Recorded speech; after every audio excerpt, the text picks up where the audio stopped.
മാന്യപ്രേക്ഷകർക്ക് നമസ്കാരം.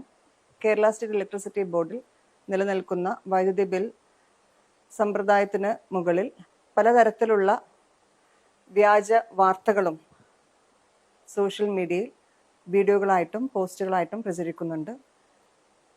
ഇതെല്ലാം കണ്ടുകൊണ്ട് തന്നെ വൈദ്യുതി ഉപഭോക്താക്കൾക്ക് ഇടയിൽ പലതരത്തിലുള്ള ആശങ്കകളും തെറ്റിദ്ധാരണകളും ഉണ്ടായിട്ടുണ്ട്.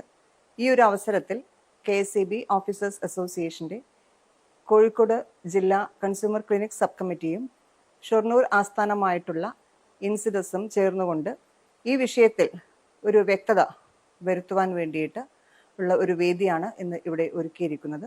ഇതിലേക്ക് എല്ലാ പ്രേക്ഷകരെയും സ്വാഗതം ചെയ്യുന്നു. എൻ്റെ പേര് Ashith, KSEB officers association Kozhikode ജില്ലാ കൺസ്യൂമർ സബ് കമ്മിറ്റി കൺവീനറാണ്.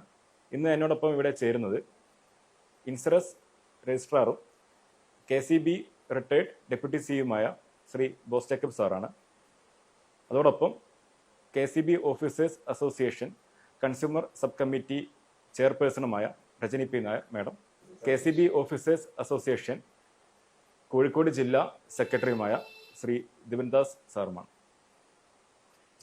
ഇവിടെ പ്രചരിക്കുന്ന കാര്യങ്ങളിൽ ഒന്ന്, കേരളത്തിൽ വൈദ്യുതി നിരക്ക് അത് KSEB തോന്നിയ പോലെ തീരുമാനിക്കുന്നതാണ് എന്നുള്ളതാണ്. എന്നാൽ ഇതിൻ്റെ പിന്നിലുള്ള വസ്തുത, കേന്ദ്ര വൈദ്യുതി നിയമം 2003 അടിസ്ഥാനത്തിൽ ഓരോ സംസ്ഥാനത്തും ആ സംസ്ഥാനത്തിലെ അതത് റെഗുലേറ്ററി കമ്മീഷനുകളാണ് അവിടുത്തെ ആ സംസ്ഥാനത്തെ വൈദ്യുതി നിരക്ക് നിർണ്ണയിക്കുന്നത്. ഈ റെഗുലേറ്ററി കമ്മീഷൻ ഒരു അർദ്ധ ജുഡീഷ്യൽ ബോഡിയാണ്.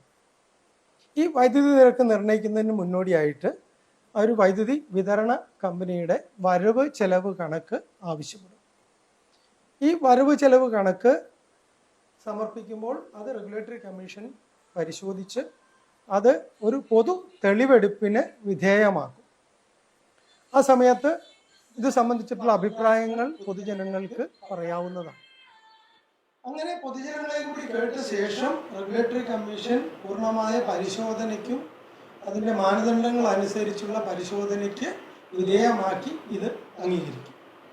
അങ്ങനെ അംഗീകരിക്കുന്ന സമയത്ത് ഒരു പ്രധാനപ്പെട്ട കാര്യം, ഈ വിതരണ കമ്പനിയുടെ ചെലവ് അപ്പടിയല്ല, ചില മാനദണ്ഡങ്ങൾ ഇതിനായിട്ടുണ്ട്. യഥാർത്ഥത്തിൽ ഒരു കാര്യം പറഞ്ഞാൽ ശമ്പള ചെലവുകളൊക്കെ ആണെങ്കിൽ ആ ശമ്പള ചെലവ് ഇത്ര ഉണ്ടായി എന്ന് കണക്കാതെ കൂടി കൊടുത്തല്ല ചെയ്യും. ശമ്പള ചെലവ് അടക്കമുള്ള കാര്യങ്ങൾ തീരുമാനിക്കുന്നതിന് ഈ വൈദ്യുതി ലൈനുകളുടെ നീളം, ട്രാൻസ്ഫോർമറുകളുടെ എണ്ണം, ഉപഭോക്താക്കളുടെ എണ്ണം, വിറ്റ വൈദ്യുതി യൂണിറ്റ്, ഇതൊക്കെ കണക്കിലെടുത്ത് അതിന് ഓരോന്നിനും ഓരോ മാനദണ്ഡങ്ങൾ, ഒരു ട്രാൻസ്ഫോർമറിന് ഇത്ര രൂപ എന്ന നിരക്കിൽ, ലൈൻ 1 കിലോമീറ്ററിന് ഇത്ര രൂപ എന്ന നിരക്കിൽ ചില മാനദണ്ഡങ്ങളുടെ അടിസ്ഥാനത്തിലാണ് റെഗുലേറ്ററി കമ്മീഷൻ ഈ ചെലവുകൾ കണക്ക് കൂട്ടുന്നത്. യഥാർത്ഥ ചെലവുകളല്ല.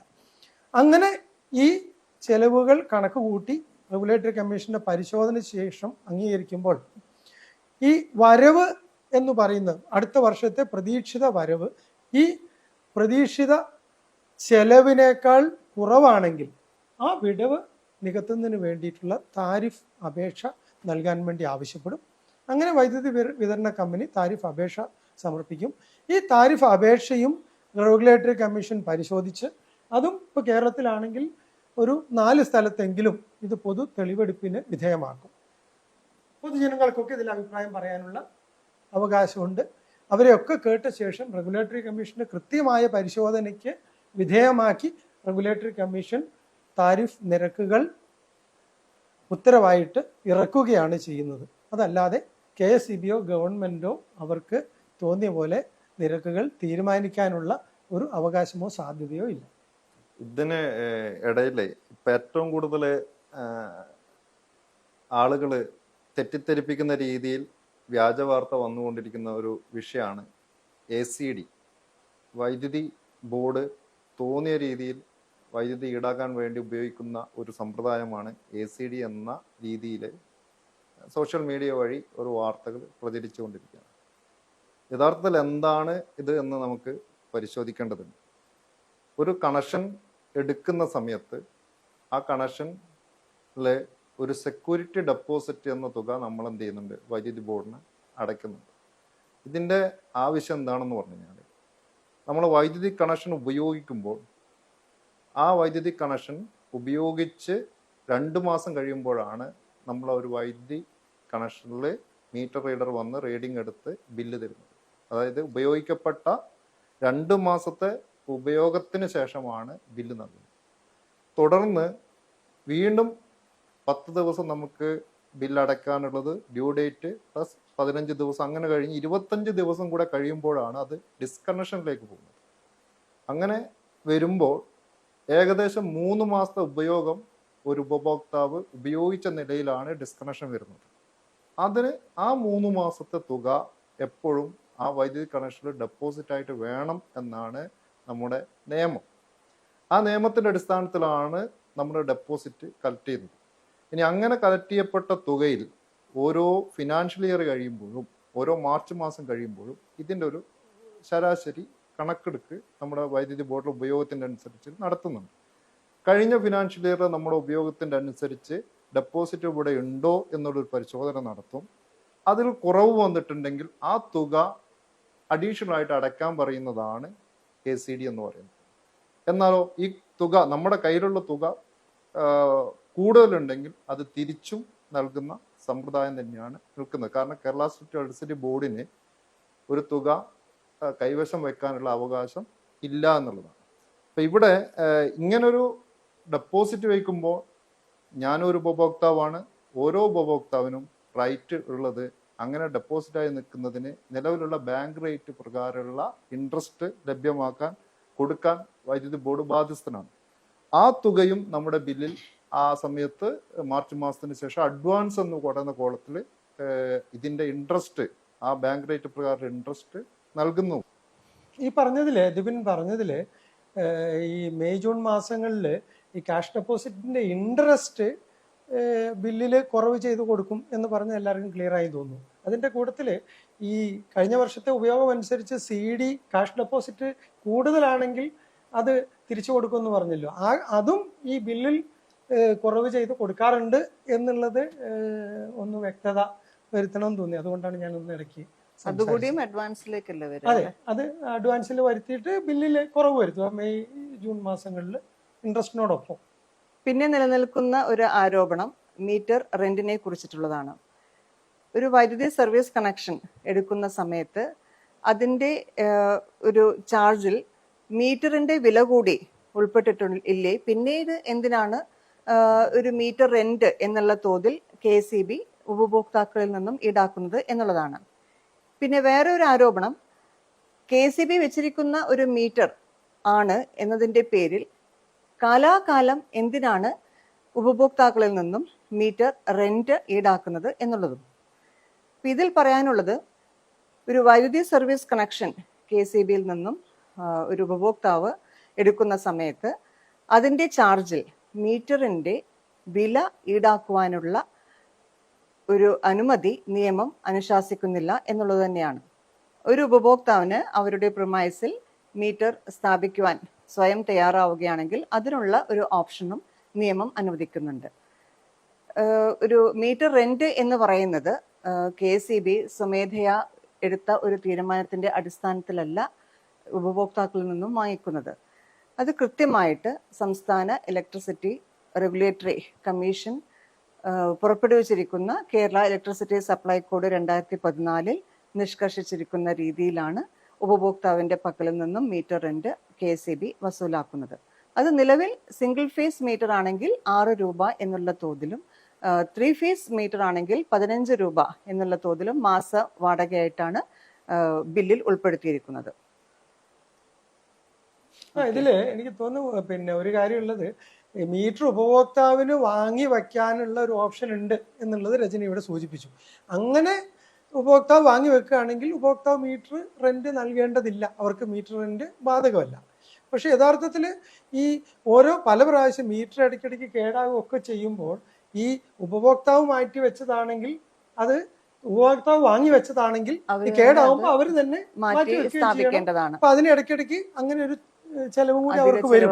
അതൊക്കെ കണക്കിലാക്കിയിട്ട്, അതുപോലെ ലൈസൻസ് KCB ആണ് ചെയ്യുന്നതെങ്കിൽ ഇടയ്ക്ക് മാറ്റിവെക്കാനുള്ള ചെലവ് ഒക്കെ കണക്ക് കൂട്ടിയിട്ടാണ് ഈ റെന്റ് റെഗുലേറ്ററി കമ്മീഷൻ വളരെ യാഥാർത്ഥ്യ ബോധത്തോടെ അത് ഫിക്സ് ചെയ്യുന്നത്. ഇനി ആർക്കെങ്കിലും ഇക്കാര്യത്തിൽ ആക്ഷേപമുണ്ടെന്ന് വിചാരിക്കാം, ഇതെന്തോ മേടിക്കുന്നത് കൊള്ളയാണ് അല്ലെങ്കിൽ റേറ്റ് കൂടുതലാണ്, അടുത്ത താരിഫ് ഹിയറിങ് പൊതു തെളിവെടുപ്പ് വരുമ്പോൾ ആർക്കും ഈ കാര്യം റെഗുലേറ്ററി കമ്മീഷന്റെ മുമ്പാകെ പോയിട്ട് ബോധിപ്പിക്കാവുന്നതാണ്.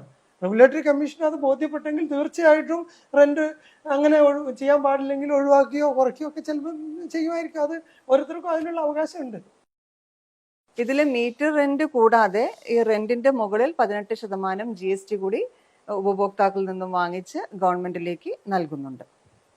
മറ്റൊരാക്ഷേപമായിട്ട് വരുന്നത് എനർജി ചാർജിന് പുറമെ ഫിക്സഡ് ചാർജും കൂടി ഈടാക്കുന്നു. അതായത് ഒരു ഉപഭോക്താവ് യഥാർത്ഥത്തിൽ കൊടുക്കേണ്ടി വരുന്നത് എനർജി ചാർജ് എന്ന് പറഞ്ഞ ഒരു ചാർജ് മാത്രമാണ്. അപ്പം അതിൻ്റെ പുറമെ എന്തോ കൂടുതലായിട്ട് വാങ്ങിയെടുക്കുന്നതാണ് ഈ ഫിക്സഡ് ചാർജ് എന്നുള്ളതാണ് പ്രചരണം.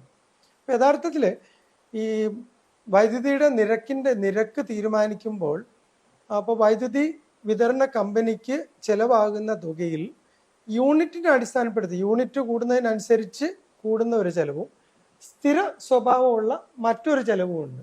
ഉദാഹരണത്തിന് വൈദ്യുതി വാങ്ങുന്ന കാര്യത്തിലൊക്കെ വൈദ്യുതി ജനറേറ്റിംഗ് കമ്പനിക്ക് താരിഫിലും ഈ കാര്യങ്ങളെല്ലാം ഉണ്ട്. അപ്പോൾ അങ്ങനെ വരുമ്പോൾ റെഗുലേറ്ററി കമ്മീഷൻ ഒരാളിപ്പം വൈദ്യുതി ഉപയോഗിക്കുന്നതിനനുസരിച്ച് ഒരു യൂണിറ്റിന് ഇത്ര രൂപ, കൂടാതെ പ്രതിമാസം വൈദ്യുതി ഉപയോഗിച്ചാലും ഇല്ലെങ്കിലും ഇത്ര രൂപ ഫിക്സഡ് ചാർജ്, പ്രതിമാസ ഫിക്സഡ് ചാർജ്. അത് വളരെ ശാസ്ത്രീയമായിട്ട് അംഗീകരിക്കപ്പെട്ടിട്ടുള്ള ഒരു കാര്യമാണ്. പക്ഷേ ഇതിനകത്ത് മനസ്സിലാക്കേണ്ട കാര്യം, ഞാൻ നേരത്തെ പറഞ്ഞ ഈ വരവ് ചെലവ് കണക്കാക്കുമ്പോഴുള്ള വരവിൻ്റെ കൂട്ടത്തിൽ ഈ എനർജി ചാർജ് അടിസ്ഥാനപ്പെടുത്തി ഇത്ര രൂപ വരവ്, അതുപോലെ ഫിക്സഡ് ചാർജ് അടിസ്ഥാനപ്പെടുത്തി ഇത്ര രൂപ വരവ്, രണ്ടും കൂടി കൂട്ടിയിട്ടാണ് റെഗുലേറ്ററി കമ്മീഷൻ ഇത് ഫിക്സ് ചെയ്യുക എന്നുള്ളത് കൊണ്ട് ഈ ഫിക്സഡ് ചാർജും ഇതിൻ്റെ യഥാർത്ഥത്തിൽ ഒരു ഭാഗം തന്നെയാണ്. അല്ലാണ്ട് കൂടുതലായിട്ട് ഈ KSEB കൂടുതലായിട്ട് വാങ്ങുന്ന ഒരു കാര്യം ആണ് എന്നുള്ള പ്രചരണം ശരിയല്ല.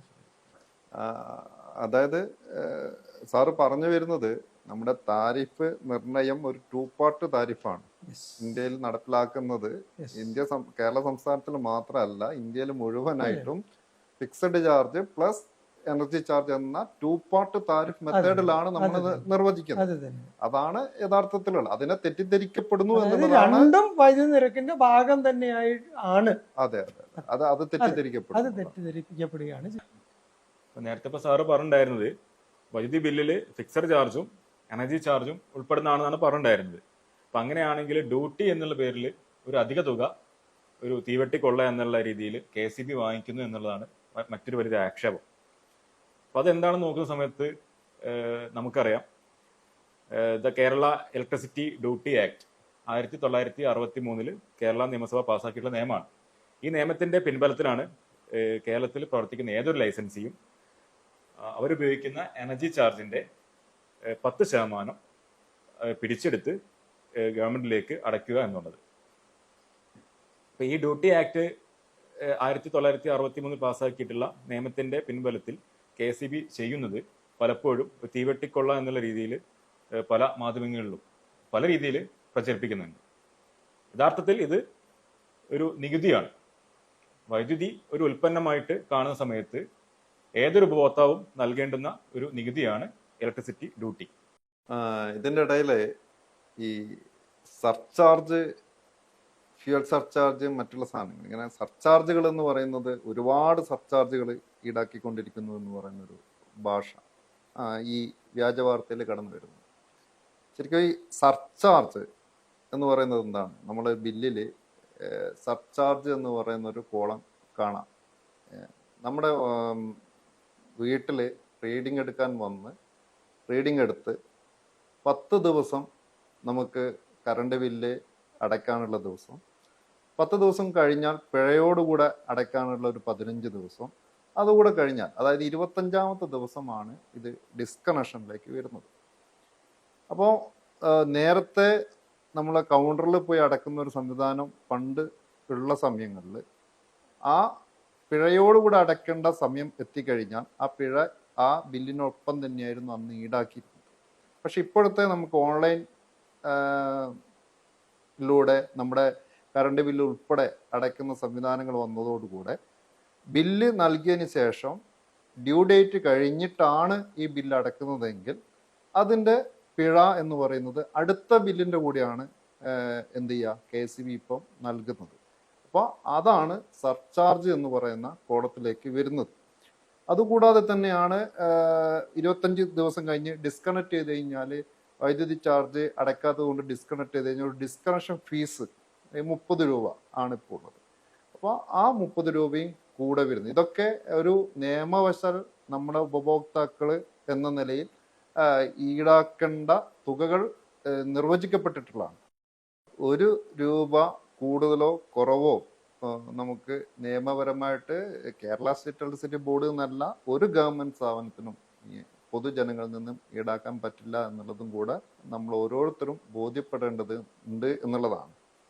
ഒരു ഉപഭോക്താവ് ഒരു മാസം ഡ്യൂ ഡേറ്റിനുള്ളിൽ പണം അടയ്ക്കുകയാണെങ്കിൽ അയാൾ അടുത്ത മാസം സർചാർജ് ആയിട്ട് ഒരു തുകയും നൽകേണ്ടതില്ല. അതെ, അത് നമ്മളെ കറണ്ട് ബില്ലിന്റെ പൈസ അടക്കുന്നതായിട്ട് ബന്ധപ്പെട്ട് അടയ്ക്കാൻ താമസിച്ചു കഴിഞ്ഞാൽ വരുന്ന തുകയാണ്. അതെ. പക്ഷേ അത് കൂടാതെ മറ്റു 2 സർചാർജുകളുണ്ട്.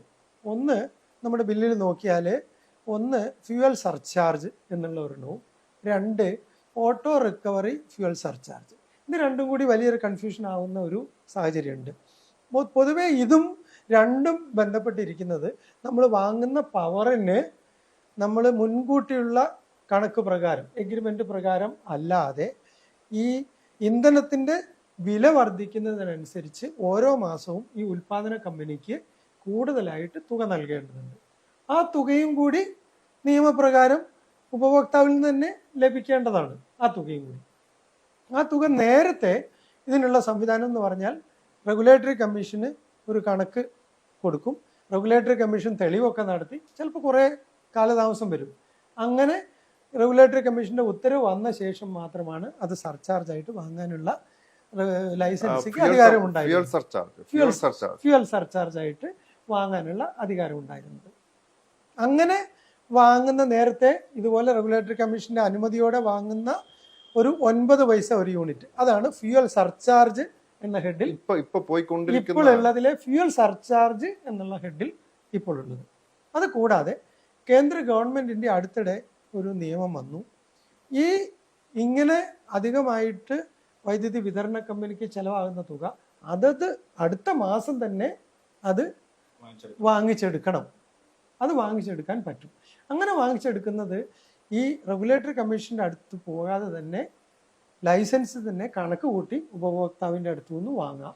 പക്ഷെ അത് പിന്നീട് ആ വർഷം അവസാനിക്കുമ്പോൾ, സാമ്പത്തിക വർഷത്തിന്റെ അവസാനം ഇത് റെഗുലേറ്ററി കമ്മീഷൻ പരിശോധിക്കും. അങ്ങനെയാണ്. അങ്ങനെ വാങ്ങാൻ വേണ്ടിയിട്ട് നമ്മുടെ കേരളത്തിലെ റെഗുലേറ്ററി കമ്മീഷൻ പക്ഷെ അതിനൊരു ലിമിറ്റ് വെച്ചു. സ്വയം വാങ്ങുന്നത് ഒരു യൂണിറ്റിന് 10 പൈസയിൽ കൂടുതൽ പാടില്ല എന്നുള്ള ലിമിറ്റ് വെച്ചു. അപ്പോൾ അതാണ് കഴിഞ്ഞ മാസത്തെ അധികമായിട്ട് ചെലവാക്കേണ്ട തുക. അത് 10 പൈസയിൽ അധികമാണെങ്കിലും KSEBക്ക് 10 പൈസ വാങ്ങാൻ പാടുള്ളൂ. അങ്ങനെ പക്ഷേ അത് 6 മാസം കഴിഞ്ഞപ്പോൾ റെഗുലേറ്ററി കമ്മീഷന് മുഴുവൻ കണക്ക് കൊടുത്ത് കൂടുതലായിട്ട് വാങ്ങേണ്ടതുണ്ടെങ്കിൽ റെഗുലേറ്ററി കമ്മീഷൻ ഇതുപോലെ തന്നെ തെളിവെടുപ്പൊക്കെ നടത്തിയിട്ട് പിന്നെയും ആ നിരക്ക് വാങ്ങിക്കാൻ വേണ്ടി അനുവദിക്കും. പക്ഷെ അനുവദിക്കുന്നതിന് മുമ്പ് തന്നെ ഈ 10 പൈസ ഇങ്ങനെ വാങ്ങി പോവാം. അപ്പം ഇനി അങ്ങോട്ട് മുന്നോട്ട് പോകുമ്പോൾ ഈ 2 സാധനങ്ങളും ഉണ്ടാവും. അതായത് തലേ മാസത്തെ വൈദ്യുതി ബോർഡിന് വാങ്ങാവുന്ന ലിമിറ്റായ 10 പൈസ, അതിനു പുറമെ കൂടുതലുണ്ടെങ്കിൽ റെഗുലേറ്ററി കമ്മീഷൻ അനുവദിക്കുന്ന തുകയും ചിലപ്പം കുറവായിരിക്കാം. KSEB മേടിച്ച 10 പൈസ കൂടിപ്പോയെന്ന് റെഗുലേറ്ററി കമ്മീഷൻ 2 പൈസ അധികമായെന്ന് തോന്നിക്കഴിഞ്ഞിട്ടുണ്ടെങ്കിൽ അടുത്ത പ്രാവശ്യം ഓട്ടോ റിക്കവറി 10 പൈസ വാങ്ങുന്നതിന് 2 പൈസ കുറയ്ക്കും, അത് 8ആയി മാറും. അങ്ങനെ അതുകൊണ്ട് ഇത് നേരത്തെ പറഞ്ഞ സർചാർജിന് പുറമെ ഈ ഫ്യൂവൽ സർചാർജ് എന്ന് പറയുന്നതും ഓട്ടോ റിക്കവറി അല്ലെങ്കിൽ മന്ത്ലി ഫ്യൂവൽ സർചാർജ് എന്ന് പറയുന്ന മറ്റ് 2 ഐറ്റവും ബില്ലിലുള്ളത് അത് നിയമപ്രകാരം ഉള്ള കാര്യങ്ങൾ തന്നെയാണ്. അല്ലാണ്ട് KSEB അധികമായിട്ട് വാങ്ങുന്ന ഒരു തുകയല്ല. ഇതില് നമ്മളിപ്പോ ചർച്ചയില് വന്നതില് ഓട്ടോ, ഞാൻ പറഞ്ഞ സർചാർജ്, സാർ പറഞ്ഞ ഫ്യൂവൽ സർചാർജ്, പിന്നെ auto recovery, auto recovery, fuel surcharge, ഇങ്ങനെ 3 സർചാർജ് മേടിക്കുന്നത് ഇത് കേരളത്തിൽ മാത്രമേ ഉള്ളൂ എന്നുള്ളൊരു ഒരു ചർച്ചകളൊക്കെ എത്തുന്നുണ്ട്. സത്യത്തില് ഈ സാധനങ്ങളൊക്കെ എല്ലാ ഡിസ്ട്രിബ്യൂഷൻ ലൈസൻസിയും എല്ലാ സംസ്ഥാനത്തും ഈടാക്കുന്നുണ്ട് എന്നുള്ളത് യാഥാർത്ഥ്യം മറച്ചു വെച്ചുകൊണ്ടുള്ള ഒരു ചർച്ചകളും എന്ത് ചെയ്യുന്നുണ്ട് സോഷ്യൽ മീഡിയയിലൂടെ എന്ന് നടക്കുന്നുണ്ട്. മാത്രമല്ല, കേരളത്തിൽ ഈ ഓട്ടോ റിക്കവറി എന്ന് പറഞ്ഞാൽ 10 പൈസ വാങ്ങാൻ പറ്റുള്ളൂ. ബാക്കിയുള്ള സംസ്ഥാനങ്ങളിൽ അങ്ങനെ ലിമിറ്റ് തന്നെ ഇല്ലാണ്ട് വാങ്ങിക്കൊണ്ടിരിക്കുന്നു. എന്തായാലും അത് ഭാവിയിൽ അത് കമ്മീഷൻസ് ചെയ്യും. പരിശോധിച്ചിട്ട് കൂടുതൽ വാങ്ങിയിട്ടുണ്ടെങ്കിൽ തീർച്ചയായിട്ടും. തീർച്ചയായിട്ടും. പിന്നെയുള്ളൊരു വേറെ വിചിത്രമായിട്ടുള്ള ഒരു ആരോപണം എന്ന് പറഞ്ഞിട്ടുണ്ടെങ്കിൽ KCB നൽകുന്ന ബില്ലിൽ അത് റൗണ്ട് ഓഫ് ചെയ്തുകൊണ്ട് ഒരു കൊള്ളലാഭം KCB ഉണ്ടാക്കുന്നു എന്നുള്ളതാണ്. അതിനകത്ത് പറയാനുള്ളത്, നമ്മൾ ഏതൊരു ട്രാൻസാക്ഷൻ നടത്തുന്ന സമയത്തും 50 പൈസയ്ക്ക് താഴെയാണ് എന്നാണെന്നുണ്ടെങ്കിൽ ആ ഒരു 50 പൈസയ്ക്ക് താഴെയുള്ള അത് ഒഴിവാക്കിക്കൊണ്ട് അതിൻ്റെ ആ ഒരു നിശ്ചിത തുകയിലേക്ക് റൗണ്ട് ഓഫ് ചെയ്യുകയും, അതല്ല 50 പൈസയ്ക്ക് മുകളിലാണ് എന്നാണെന്നുണ്ടെങ്കിൽ അത് നെക്സ്റ്റ് ഡിജിറ്റിലേക്ക് റൗണ്ട് ഓഫ് ചെയ്യുക എന്നുള്ള ഒരു കാര്യം തന്നെയാണ്. അതുകൊണ്ട് KCBക്ക് പ്രത്യേകിച്ച് ഒരു ലാഭമോ നഷ്ടമോ ഒന്നും തന്നെ രണ്ടും തമ്മിൽ ക്യാൻസൽ ആയി. ക്യാൻസൽ ഒരു ഉപഭോക്താവിന്റെ അടുത്ത് ഈ 50 പൈസ കൂടുതലാണ് എന്നുള്ളതുകൊണ്ട് കൂടുതൽ അടുത്ത സംഖ്യയിലേക്ക് മേടിച്ചെങ്കിൽ മറ്റൊരു ഉപഭോക്താവിന്റെ അടുത്ത് 50 പൈസ താഴെയാണ്, അതിന്റെ താഴേക്ക് റൗണ്ട് ഓഫ് ചെയ്തിട്ട് പോവാണ് അതിനകത്തൊരു കൊള്ളലാഭം എന്ന് പറയുന്നത് വളരെയധികം. അതെ. ഇനി മറ്റൊരു ആക്ഷേപം എന്താണെന്ന് വെച്ചാൽ, ദ്വൈമാസ ബില്ലിംഗ് ചെയ്യുന്നത് വഴി KCB അധിക ലാഭം ഉണ്ടാക്കുന്നു എന്നുള്ളതാണ്. അപ്പോൾ പല ആളുകൾക്ക് സംശയം ചോദിക്കുന്നുണ്ട്, പ്രതിമാസം എന്തുകൊണ്ട് ബില്ല് ചെയ്തുകൂടാ? അങ്ങനെയാണെങ്കിൽ ഞങ്ങളുടെ താഴത്തെ സ്ലാബ് കണക്കാക്കിയിട്ട് ബില്ല് ചെയ്തുകൂടെ? ഇതൊരു എല്ലാവർക്കും ഒരു സംശയമാണ്. അപ്പോൾ ഇതിലേക്ക് നമുക്കൊരു ഉദാഹരണത്തിലൂടെ നോക്കാം. ദ്വൈമാസം 200 യൂണിറ്റ് ഉപയോഗിക്കുന്ന ഒരു വ്യക്തി, അപ്പോൾ 200 യൂണിറ്റിൻ്റെ സ്ലാബ് എന്ന് പറയുന്നത് 6 രൂപയാണെന്ന് വിചാരിക്കാം. 100 യൂണിറ്റിൻ്റെ സ്ലാബ് 5 രൂപയാണെന്ന് വിചാരിക്കുക. അങ്ങനെയാണെങ്കിൽ പ്രതിമാസം 100 യൂണിറ്റ് ഉപയോഗിക്കുന്ന ഒരാൾ 100 × 5 500 രൂപ, അതായിരിക്കും അദ്ദേഹത്തിന്റെ പ്രതിമാസ ബില്ല്. അതേ സമയത്ത് 200 യൂണിറ്റ് ഉപയോഗിക്കുന്ന വ്യക്തിയുടെ ബില്ല് എങ്ങനെയായിരിക്കണം? 200 × 6 എന്നാണ് ആക്ഷേപം. ശരിയല്ലേ? അതായത് 2 മാസം കൂടുമ്പം ബില്ല് ചെയ്യുന്ന വഴി അയാളുടെ ഉപയോഗം 200 ആയി മാറും. 6 രൂപ വെച്ച് അയാളെ ബില്ല് ചെയ്യും. അതാണ് ആക്ഷേപം. അങ്ങനെയാണെങ്കിൽ 200 × 6 1200 രൂപ അദ്ദേഹത്തിന്റെ അടുത്ത് നിന്നും KCB അതായത് 500 1000 മേടിക്കുന്നതിന് പകരം KCB 1200 മേടിക്കുന്നു എന്നുള്ളതാണ്. യഥാർത്ഥത്തിൽ 500 രൂപ പ്രതിമാസം വാങ്ങിക്കായിരുന്നെങ്കിൽ 500 + 500 1000 രൂപ മാത്രമേ അദ്ദേഹം അടയ്ക്കേണ്ടതുള്ളൂ. അതിന് പകരം KCB 1200 രൂപ വാങ്ങിക്കുന്നു എന്നുള്ളതാണ് പല രീതിയിൽ നമ്മൾ കേൾക്കുന്നത്. ഇത് ശരിയാണോ? യഥാർത്ഥത്തിൽ KCB ബില്ല് കണക്കാക്കപ്പെടുന്നത് എങ്ങനെയാണെന്ന് വെച്ചാൽ, റെഗുലേറ്ററി കമ്മീഷൻ അംഗീകരിച്ചുള്ള നിരക്ക് പ്രതിമാസ നിരക്കാണ്. അപ്പോൾ 200 യൂണിറ്റ് ദ്വൈമാസം ഉപയോഗിച്ചിരിക്കുന്ന ഒരു വ്യക്തി അടയ്ക്കേണ്ടുന്ന ബില്ല് കണക്കാക്കുന്നത് എങ്ങനെയാണെന്ന് വെച്ചാൽ 200 × 2, അതായത് പ്രതിമാസം അയാൾ ഉപയോഗിച്ചിരിക്കുന്ന യൂണിറ്റ് 100 യൂണിറ്റാണ്. അങ്ങനെയാണെങ്കിൽ 100 യൂണിറ്റിന് ഏത് സ്ലാബിൽ വരും? അത് എത്രയാണ് ബില്ല് കണക്കാക്കുന്നത്? ഈ പറഞ്ഞതിൽ 5 രൂപയാണെങ്കിൽ 500 രൂപ. അതെ. ഇപ്പൊ 100 × 5 500 രൂപ അദ്ദേഹം പ്രതിമാസം അടയ്ക്കേണ്ടത് നിരക്കാണല്ലോ. ശരിയല്ലേ? അങ്ങനെയാണെങ്കിൽ 500 + 500 ഈ 1000 രൂപയാണ് അദ്ദേഹം അടയ്ക്കേണ്ടിയിരിക്കുന്ന തുക.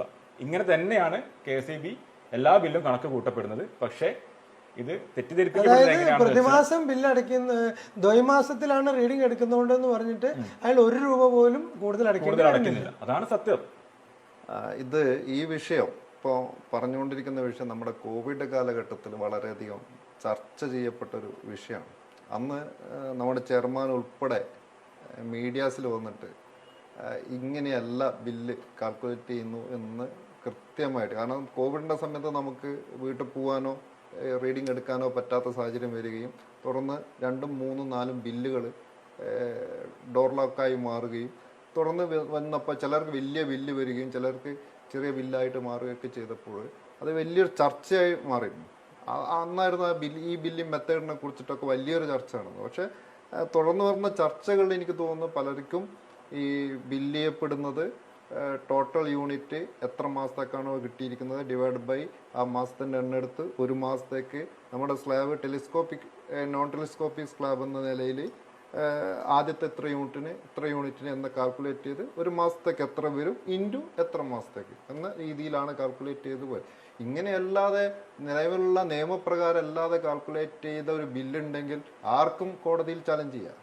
അങ്ങനെ ഒരു കോടതിയിൽ ചലഞ്ച് ചെയ്തിട്ടൊരു കേസ് വൈദ്യുതി ബോർഡിൻ്റെ ബില്ലിനെതിരെ ഇല്ല. അതിനർത്ഥം കൃത്യമായിട്ടാണ് നിയമത്തിൻ്റെ അടിസ്ഥാനത്തിലാണ് നമ്മുടെ ഈ ബില്ല് കൃത്യമായി പോകുന്നത് എന്നും കൂടെ നമ്മുടെ ആളുകൾ അത് ഉൾക്കൊള്ളേണ്ടതുണ്ട് എന്നുള്ളതാണ്. ഇതിൽ നമ്മൾ നേരത്തെ ആ കാണിച്ച ഗാർഹിക ബില്ല് നിരക്ക്, അതിന് ആദ്യത്തെ 50 യൂണിറ്റിന് ഒരു നിരക്ക്, അതിനുശേഷം പിന്നത്തെ ഓരോ 50 യൂണിറ്റിനും നിരക്ക് കൂടിക്കൂടി വരികയാണ്, യൂണിറ്റ് നിരക്ക് കൂടിക്കൂടി വരികയായിരുന്നു. ഇത് സംബന്ധിച്ച് ഒരു ആക്ഷേപം നമ്മൾ ഇഡ്ഡലി പൊറോട്ട എന്നൊക്കെ പറഞ്ഞിട്ട് കേട്ടിട്ടുണ്ട്. അതായത് നമ്മളൊരു ഹോട്ടലിൽ ചെന്നിട്ട് ഒരു 3 പൊറോട്ട മേടിച്ച് കഴിഞ്ഞിട്ടുണ്ടെങ്കിൽ ഒരു പൊറോട്ടയ്ക്ക് 10 രൂപയാണെങ്കിൽ 30 രൂപ കൊടുത്താൽ മതി. പക്ഷേ KSEBിക്ക് അങ്ങനെയല്ല. ആദ്യത്തെ പൊറോട്ടയ്ക്ക് 10 രൂപ, പിന്നത്തെ പൊറോട്ടയ്ക്ക് 12 രൂപ, മൂന്നാമത്തെ പൊറോട്ടയ്ക്ക് 14 രൂപ, അങ്ങനെയാണ്. ഇത് എന്തൊരു നിരക്കാണ് എന്നൊക്കെ പറഞ്ഞാണ് ചോദ്യം ഉണ്ടായിരുന്നത്. പക്ഷെ അത് ഒരു പൊതുവെ അംഗീകരിക്കപ്പെട്ടിട്ടുള്ള ഒരു കാര്യമാണ്, എല്ലാ സംസ്ഥാനങ്ങളിലും നിലവിലുള്ളതാണ്. അതിൻ്റെ ഒരു അടിസ്ഥാനം എന്ന് പറഞ്ഞാൽ വൈദ്യുതി എല്ലാ മനുഷ്യരുടെയും ഒരു അവശ്യ ഉപയോഗ വസ്തുവാണ്. അതിന് പലതരത്തിലുള്ള ഉപയോഗമുണ്ട്. അടിസ്ഥാനപരമായ ഏറ്റവും അത്യന്താപേക്ഷിതമായിട്ട് എനിക്ക് കുറച്ച് ലൈറ്റ്, ഒരു വെളിച്ചം കാണണം, അത് മാത്രം മതി, എനിക്ക് അതിനുള്ള പണമേ ഉള്ളൂ, അവർക്ക് അതിനുള്ള ഉപയോഗം കാണുള്ളൂ. ശരി, അതിൻ്റെ കൂടെ ഒരു ഫാനും കൂടി വർക്ക് ചെയ്യണം, കുറച്ച് കാറ്റും കൂടി കൊള്ളണം അടുത്ത ഒരാൾക്ക്. പിന്നെ അങ്ങോട്ട് പോകുമ്പോൾ ചിലപ്പോൾ ഫ്രിഡ്ജാവും, ചിലപ്പോൾ വാഷിംഗ് മെഷീനാവും, ചിലപ്പോൾ ഡിഷ് വാഷറാവും, അതിന് പുറമെ AC ആവും. എന്ന് പറഞ്ഞാൽ ഉപയോഗത്തിൻ്റെ അത് ആദ്യം അവർക്ക് ഏറ്റവും ബേസിക് ആയിട്ടുള്ള അടിസ്ഥാനപരമായ ആവശ്യം, പിന്നെ അവരുടെ കുറച്ചുകൂടി ആഡംബരം തരത്തിലുള്ള ഉപയോഗം. അപ്പം ഏറ്റവും അടിസ്ഥാനപരമായ ഉപയോഗത്തിന് നിരക്ക് കുറവും, കൂടുതൽ ആഡംബരപൂർണമായ കൂടുതൽ ഉപയോഗത്തിലേക്ക് വരുമ്പം നിരക്ക് കൂടുകയും ചെയ്യുക എന്നുള്ളത് ഇതിൻ്റെ ഒരു സാമൂഹ്യ പശ്ചാത്തലം അല്ലെങ്കിൽ ഒരു ഒരു ഒരു സാമൂഹ്യ പ്രതിബദ്ധത ഈ വൈദ്യുതി നിരക്കിൽ പ്രതിഫലിക്കുന്നതിന് വേണ്ടിയിട്ട് ചെയ്യുന്ന ഒരു കാര്യമാണ്. എല്ലാ സംസ്ഥാനങ്ങളിലും ഇപ്പം എല്ലാ കാറ്റഗറിയിലും, അതായത് പിന്നെ ചില കാറ്റഗറി ഡൊമസ്റ്റിക് ഗാർഹിക ഉപയോഗത്തിനൊക്കെ എല്ലാ സംസ്ഥാനങ്ങളിലും ഈ രീതിയിൽ തന്നെയാണ് നിരക്ക് നിശ്ചയിക്കുന്നത്. ഇതിൽ ഈ സാമൂഹിക പ്രതിബദ്ധത എന്ന് പറയുമ്പോൾ ഞാൻ ഈ താരിഫിൻ്റെ എനിക്ക് തോന്നുന്നു അതിൻ്റെ ഒരു ഷെഡ്യൂൾ നമ്മളെ സ്ക്രീനിൽ കാണിക്കുന്നുണ്ടാവും. അപ്പോൾ അതിൽ നമ്മുടെ ഇപ്പോൾ BPL വിഭാഗത്തിന് കേരളത്തിൽ 1 രൂപ 50 പൈസക്കാണ് നമ്മളെ വൈദ്യുതി കൊടുക്കുന്നത്. അതേസമയം ആവറേജ് ഇപ്പോൾ KSEBിക്ക് റേറ്റ് ചിലവാകുന്നത് 7 രൂപ 25 പൈസയോളം മുകളിലെത്തി എന്നുള്ളതാണ് ഇപ്പോഴത്തെ ആവറേജ് റേറ്റ് KSEBിക്ക് ഒരു യൂണിറ്റിന് ചിലവാകുന്നത്. അപ്പോൾ അത് 1 രൂപ 50 പൈസ, 3 രൂപ 15 പൈസ, ഇങ്ങനെ വരുമ്പം ഒരു ഗാർഹിക ഉപഭോക്താവിൻ്റെ റേറ്റ് ഏകദേശം ഈ 7 രൂപ 25 പൈസയിലൊക്കെ എത്തുമ്പോൾ വലിയ ഉപയോഗിക്കുന്ന ആളുകളിലേക്ക് ആ റേറ്റ് എത്തുന്നുള്ളൂ എന്നുള്ളതും കൂടെ നമ്മുടെ ഒരു കാര്യം കൂടെ ഈ ചിത്രത്തിലേക്ക് ചൂണ്ടിക്കാണിക്കുന്നു. അതുപോലെ തന്നെ ദ്വൈമാസത്തിൽ 240 യൂണിറ്റിന് കുറവാണ് നമ്മളുടെ ഉപഭോഗം എന്നാണെന്നുണ്ടെന്നുണ്ടെങ്കിൽ ഗവൺമെന്റ് അതിനകത്ത് സബ്സിഡിയും നൽകുന്നുണ്ട്. ഇക്കാര്യം കൂടി അതിനകത്തൊന്ന് ആഡ് ചെയ്യാണ്. അത് സബ്സിഡി പ്രത്യേകിച്ച് കാണിക്കുന്നുണ്ട്. ഗവൺമെന്റ് സബ്സിഡി എന്ന് പറഞ്ഞ് പ്രത്യേകം കാണിക്കുന്നുണ്ട്. അപ്പം ഇതുപോലെ പലതരത്തിലുള്ള വ്യാജ പ്രചരണങ്ങളുടെ പുറകെ പോകുന്നതിനേക്കാളും എപ്പോഴും ഉപഭോക്താക്കൾ ശ്രദ്ധിക്കേണ്ടുന്ന ഒരു കാര്യം എന്ന് പറഞ്ഞിട്ടുണ്ടെങ്കിൽ KSEBിയിൽ നിന്ന് നമുക്ക് ലഭിക്കുന്ന സർവീസുകൾ, അതേപോലെ തന്നെ എന്തെങ്കിലും തരത്തിലുള്ള ഒരു കംപ്ലൈൻറ്റ് രജിസ്റ്റർ ചെയ്യണം എന്നാണെന്നുണ്ടെങ്കിൽ നിങ്ങളുടെ തന്നെ സെക്ഷൻ ഓഫീസുമായി ബന്ധപ്പെടുക, അല്ലെങ്കിൽ അതിൻ്റെ മുകളിലുള്ള മേലധികാരികളുണ്ട് അവരുമായിട്ട് ബന്ധപ്പെടാം. അതല്ലെങ്കിൽ 24 മണിക്കൂറും സേവനം തരുന്ന ടോൾ ഫ്രീ നമ്പറായിട്ടുള്ള 1912 ഉണ്ട്. ഈ 1912 എനിക്ക് തോന്നുന്നു ഏകദേശം എല്ലാ കൺസ്യൂമേഴ്സും തന്നെ ഇതിനോടകം അറിയുന്ന ഒരു നമ്പർ തന്നെയാണ്. ആ ടോൾ ഫ്രീ നമ്പറിൽ നിങ്ങളുടെ സർവീസ് റിക്വസ്റ്റ് നടത്തിയിട്ടുണ്ടെന്നുണ്ടെങ്കിൽ കൃത്യമായിട്ടുള്ള ഒരു ഡയറക്ഷൻ അവിടെ നിന്നും ലഭിക്കുന്നതാണ്. അതേപോലെ തന്നെ ഓട്ടോമാറ്റിക്കായിട്ട് ഒരു സർവീസിന് വേണ്ടിയിട്ട് അതല്ലെങ്കിൽ ഒരു കംപ്ലയിൻറ്റ് രജിസ്റ്റർ ചെയ്യുന്നതിനേക്കായിട്ട് 9496001912 എന്നുള്ള ഒരു വാട്സാപ്പ് നമ്പറും അവൈലബിൾ ആണ്. അതേപോലെ തന്നെ KSEBിയുടെ തന്നെ ഒഫീഷ്യൽ വെബ്സൈറ്റ് ഉണ്ട്. അതിനകത്ത് നോക്കിക്കഴിഞ്ഞിട്ടുണ്ടെങ്കിലും നേരത്തെ പറഞ്ഞ പോലത്തെയുള്ള ടാരിഫിനെ പറ്റിയും അതുപോലെ തന്നെ സർചാർജിനെ പറ്റിയിട്ടും KSEBിയിൽ നിലനിൽക്കുന്ന റൂൾസ്, ആക്ട് എന്നിവയെ പറ്റിയിട്ടും സപ്ലൈ കോഡിനെ പറ്റിയിട്ടും എല്ലാം തന്നെ വളരെ വിശദമായിട്ട് നമ്മുടെ വെബ്സൈറ്റിലെല്ലാം തന്നെ ലഭ്യമായിട്ടുള്ള ഒരു കാര്യം തന്നെയാണ്. അതേപോലെ തന്നെ ഫേസ്ബുക്ക് പേജും ഉണ്ട് KCBയിൽ. അതിൽ നിന്ന് ആധികാരികമായിട്ടുള്ള ഇൻഫർമേഷൻസ് കളക്ട് ചെയ്യണമെന്ന് കൂടി ഉപഭോക്താക്കളോട് അഭ്യർത്ഥിക്കുകയാണ്. അതായത് ഇതുപോലെയുള്ള ഈ വാട്സപ്പിലൊക്കെ പ്രചരിക്കുന്ന ഈ വ്യാജ വാർത്തകൾ, അതിന്റെ ഒരു സത്യാവസ്ഥ അറിയാൻ ആഗ്രഹമുള്ളവർക്ക് ഇങ്ങനെയുള്ള കാര്യങ്ങൾ പരിശോധിച്ച് ബോധ്യപ്പെടാനുള്ള ഒരു സൗകര്യമുണ്ട് അല്ലേ? തീർച്ചയായിട്ടും ഇതിൻ്റെ കൂടെ തന്നെ കൂട്ടിച്ചേർക്കാനുള്ളത് നമ്മളെ ഈ വിഷയത്തിൽ ബില്ലിംഗ് ആയിട്ട് ബന്ധപ്പെട്ട അല്ലെങ്കിൽ സർവീസായിട്ട് ബന്ധപ്പെട്ട ഏതെങ്കിലും പരാതികളുണ്ടെങ്കിൽ അവർക്ക് എന്ത് ചെയ്യാം, ബന്ധപ്പെട്ട സെക്ഷൻ ഓഫീസിൽ അസിസ്റ്റന്റ് എഞ്ചിനീയറിന് മുമ്പാകെ നേരിട്ട് അപേക്ഷ കൊടുക്കാം. അത് നേരിട്ട് പോകണമെന്നില്ല, വാട്സപ്പായിട്ടോ മെയിലായിട്ടോ എങ്ങനെ എനിക്ക് അപേക്ഷ നൽകിയാലും അതിന് തീരുമാനം എടുക്കാനുള്ള അതോറിറ്റി അവിടെ ഉണ്ട്. ഇനി അതില്ലെങ്കിൽ അതിൻ്റെ മുകളിലുള്ള assistant executive engineer, deputy chief engineer, ഇങ്ങനെ ഹയറാർക്കി തന്നെ വൈദ്യുതി ബോർഡിന് തന്നെ അതിൻ്റെ പരാതി പരിഹരിക്കാൻ ആവശ്യമായിട്ടുള്ള സംവിധാനങ്ങളുണ്ട്. കൂടാതെ തന്നെ കൺസ്യൂമർ ഗ്രിവൻസ് സെല്ല് വൈദ്യുതി ബോർഡിന്, അതായത് ഏതൊരു സ്ഥാപനത്തിനും, വൈദ്യുതി ബോർഡിന് മാത്രമല്ല ഏതൊരു സ്ഥാപനങ്ങൾക്ക് അവരുടെ ഉപഭോക്താക്കളുടെ ഗ്രിവൻസ് കൺസിഡർ ചെയ്യാനുള്ള ഒരു അതോറിറ്റി, ഒരു അർദ്ധ ജുഡീഷ്യറി സംവിധാനം എന്ന നിലയിൽ തന്നെ പ്രവർത്തിക്കണം എന്നുണ്ട്. അപ്പോൾ ആ രീതിയിൽ തന്നെ നിലവിലുള്ള ഒരു CGRF നിലവിൽ വൈദ്യുതി ബോർഡിനുണ്ട്. അതില്ലെങ്കിൽ മറ്റു കോടതികൾ, ഓംബുഡ്സ്മാൻ, മറ്റു കോടതികളുണ്ട്. അപ്പോൾ ഇത്തരം ഒരുപാട് സംവിധാനങ്ങൾ നമ്മുടെ മുമ്പിൽ നിയമ നടപടികൾ എടുക്കാൻ വേണ്ടി ഉപഭോക്താക്കൾക്കായിട്ട് തുറന്നു കിടപ്പുണ്ട്. തീർച്ചയായിട്ടും അത്തരത്തിലൂടെ നമ്മുടെ പ്രശ്നങ്ങളെ പരിഹരിക്കാൻ വേണ്ടി ശ്രമിക്കുക. തെറ്റിദ്ധരിപ്പിക്കപ്പെടുന്ന വാർത്തയുടെ അടിസ്ഥാനത്തിൽ മറ്റ് ചർച്ചകളിലേക്ക് പോകാതിരിക്കാമെന്നും കൂടെ ആണ് ഞങ്ങൾക്ക് അഭ്യർത്ഥിക്കാനുള്ളത്. സമീപകാലത്ത് KCB ബില്ലിനെതിരെ ഒട്ടനവധി വ്യാജ വാർത്തകളാണ് പ്രചരിക്കുന്നത്. ഈ ഒരു സാഹചര്യത്തിലാണ് കോഴിക്കോട് ജില്ലാ കൺസ്യൂമർ ക്ലിനിക് സബ് കമ്മിറ്റി ഇത്തരത്തിലൊരു പരിപാടി നടത്താൻ വേണ്ടി ഉദ്ദേശിച്ചിരുന്നത്. ഈ ഒരു പരിപാടി വഴി നിങ്ങൾക്കിടയിൽ ഉണ്ടായിരുന്ന തെറ്റായ ധാരണകളെല്ലാം മാറിയിട്ടുണ്ടാകുമെന്നും അതുപോലെ തന്നെ എല്ലാവർക്കും ഉപകാരപ്രദമായിരിക്കുമെന്നും വിശ്വസിക്കുന്നു.